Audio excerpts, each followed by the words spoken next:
Good morning to you, everyone. As always, I hope you're doing well. Our mantra at Taming the Wild is reliable obedience saves lives. And I believe every word of that mantra because I've witnessed it for over 40 years. I tell people that reliable obedience achieved through a balanced approach, not an all positive approach, affects lives and saves lives. Whether it's the life of the dog, the life of its owner, or is what you're about to hear, the life of someone else. In February of 1997, an 85-year-old woman suffering from severe Alzheimer's disease walked out of her daughter's home in rural Indiana. The temperature at that time was a mere 13 degrees and dropping rapidly. As a police officer, my dog Jager and I were called to the scene. We arrived about 15 minutes after the woman had left the house and her daughter had fortunately discovered her missing. And when we arrived on scene, there were already other people there. There was the family, of course. There were a few other police officers. There was a fire department was on its way. And everyone was out screaming and shouting for this woman, trying to find her to no avail. And there were two paths leading from the house. One was that would take you and wind down and go about maybe 200 yards down to a lake. And the other one was just a driveway. But everything else around that house was full of thorns, deadfall, very, very thick forest. In other words, really impenetrable by an 85-year-old woman. So, of course, everyone had gone down the driveway, everyone had gone down towards the lake, to no avail. This woman could not be found, and every second counted. This was a very old, fragile woman with severe Alzheimer's out in the middle of the night in February in the middle of nowhere, Indiana. And when we arrived at the scene, I immediately deployed my dog, Jager, who was a 5-year-old Belgian Malinois at that time and was my partner. And I suited him up in his harness and I told him, track. And I immediately pointed to the trail leading down to the lake. And because I kind of ruled out the driveway, I'd already driven up the driveway and so had everyone else and down the highway, and no one had seen this lady, and there's nothing but thick woods everywhere. So from a logical standpoint, I pointed him down the trail. And before I had done that, by the way, I allowed him to sniff a few articles of clothing that belonged to this woman. And as soon as I told him to track, he immediately went to the left. He went to the thick woods. And I looked at him and I thought, no way. This woman cannot go through there. There's no way. Jager, back over here. Track. And so I corrected him and I told him to get back on the track. And after a few seconds, he immediately went back to the woods. Now, by this time, I knew my dog. I knew him. We'd already been on many tracks. We tracked down one of America's Most Wanted, a 5-hour track, same thing. Abandoned vehicle, through a frozen forest, just me and Jager. All the people who tried to stay with us, they couldn't hang with us. We just kept going, and we finally found him hiding in a barn. We'd already found a 3-year-old child that had wandered away from a picnic. I trusted my dog, and I trusted my training. So I decided to let him go. I unhooked the leash, and I just let him go. And I'm going to be honest with you. I heard a state police officer, just a few feet away, turn to the other state police officer and mutter, "Stupid dog. Darn lady's going to die." Now, I cannot tell you, as a former police officer myself, how that hurt. But before that hurt, you can't even imagine the pressure that was on me and my dog. I had to make a split-second decision, drag him down the obvious trail or let him go. This woman's life depended upon it, and the pressure that was on me, I've suffered a lot of pressure in my life. In my civilian life, in my military life, in my professional life, a lot of pressure. I like to think I can handle it. I like to think that I'm a producer. But at that moment, my knees almost buckled. Because it wasn't about me. It was about this woman. And I was looked over at that last second at the woman's daughter. And she had this look in her eyes that said, "Please, Bryan, please." And so I let him go. I let Jager go. Go, boy, go. And he just worked his way through those thorns, jumping over deadfall. I'm trying to work my way through, and I'm having to pull thorns off of me, and I'm having to navigate over deadfall so I didn't get hurt myself. And over 200 yards away, Jager was way up ahead of me. I heard him barking. I said, oh my God, she did go this way. He's found her. And I immediately on my radio go, she's found, she's found. And I just kept working my way through the deadfall. And when I got there, Jager was sitting there, and he's just kind of cocking his head, looking at this woman. Just sitting there. Never took his eyes off the woman, never looked at me when I approached. And I looked down at her. She was on the ground, and she had cradled her knees up to her chest, and she was rocking back and forth. And I just kept hearing, Jonah, Jonah, Jonah. So when I put my hands on her shoulder, and I said, ma'am, she barely lifted her head and said, Jonah? I said, no, ma'am, I'm Bryan. And then she saw Jager, I think for the first time. She asked, Jonah? I said, no, that's my partner, Jager. And I said, ma'am, we need to get you out of here. We need to get you out of here now. But she wouldn't budge. I started pulling on her, she wouldn't budge. And the paramedic arrived, was the first one to arrive along with a few others. And she looked at the paramedic and said, Jonah?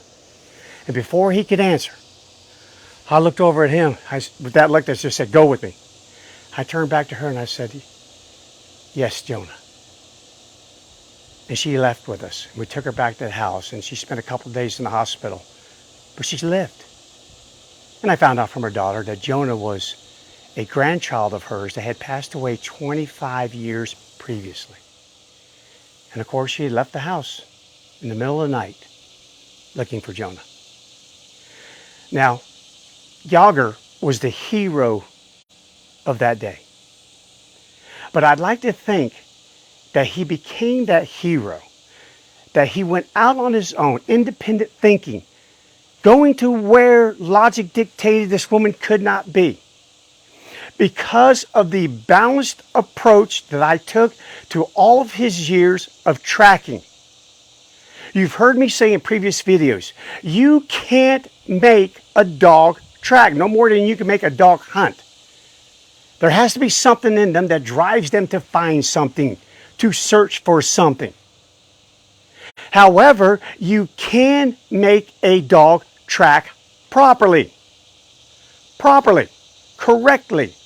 And that's what I did all the years leading up to that moment. Yes, when you start tracking with a dog, you do put treats right in the toe of the heel of the impression that is laid. You lay your own tracks. Your dog is really kind of tracking you. But they're tracking treats found in the toe of the person, because if they ever come across a trail like so, how does the dog know which way to go? How does it know whether to go back towards the house or go back this way towards the woman? It knows that by following the scent heel to toe, heel to toe, heel to toe, all the way through, heel to toe. And the heel always makes a different impression than the front of the foot. And they learned this, and Jager learned this. But along the way, Jager was young, and he fell for temptations. I threw it on purpose. Here was some chicken I threw out on the side of the trail. I threw his favorite ball over here on the side of the trail. I put all sorts of articles out here. And when he left the track or the trail and went for one of these articles, he was corrected right back onto that track. No, Bowie, leave it alone. Check, zoom. And we did this over and over again. Ignore the chicken, ignore the ball, ignore this, ignore that.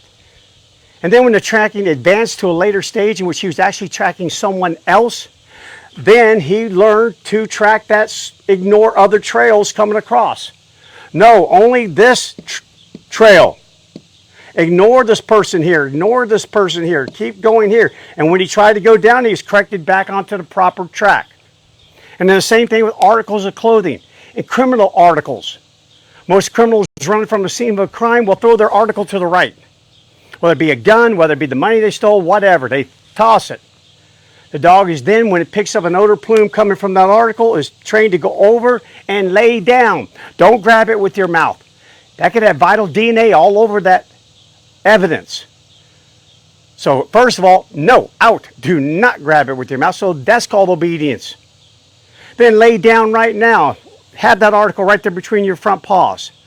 Allow us to remove it delicately, not disturbing any sort of evidence. That's called obedience, laying down. Going on the track properly is obedience. And because I did that, he even disobeyed me. When I told him to go down this track, he said, no, Bryan, that is the incorrect track, and you trained me to only go down the correct track. You trained me. Follow me. Remember, another thing that reliable obedience, and I'll talk about this in my next upcoming video, is it creates independent thinkers. They're not always looking at you for direction, not always looking for that treat, always looking for that toy, always looking for your approval. They learn to act more like a wolf and act on their own. Independent thinking, problem solving.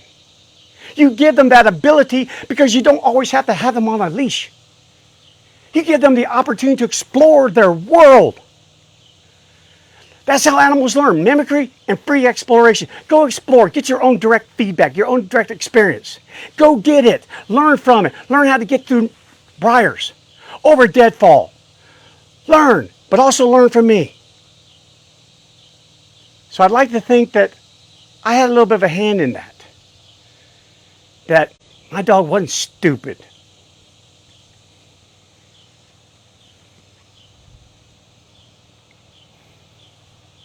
You have to forgive me for a moment.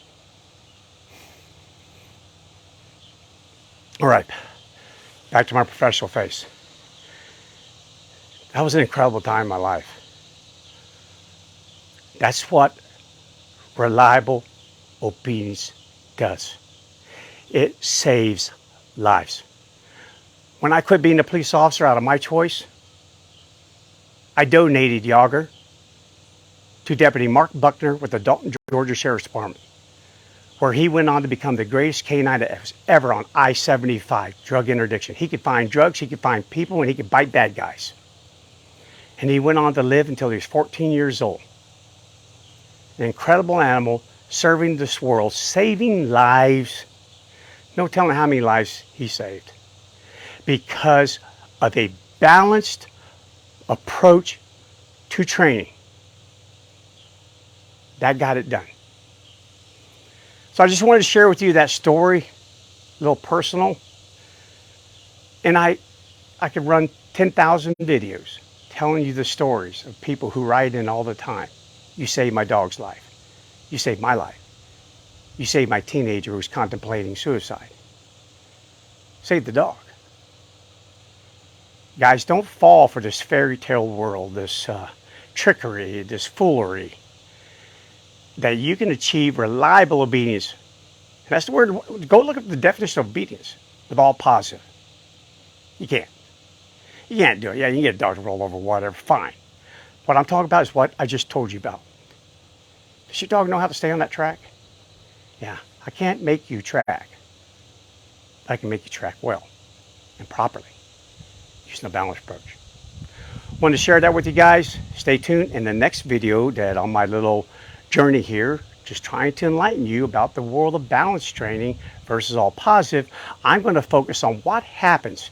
You know, animals learn from signals. Signals evolved over time, and they work because the responses evolved as well. And when you show this little treat or whatever, that becomes part of the signal. Not just the heel command, sit command, down command. That's part of the signal. It's called a signal suite. And when that disappears, the signal now becomes muddled, confusing. I don't know how to act independently.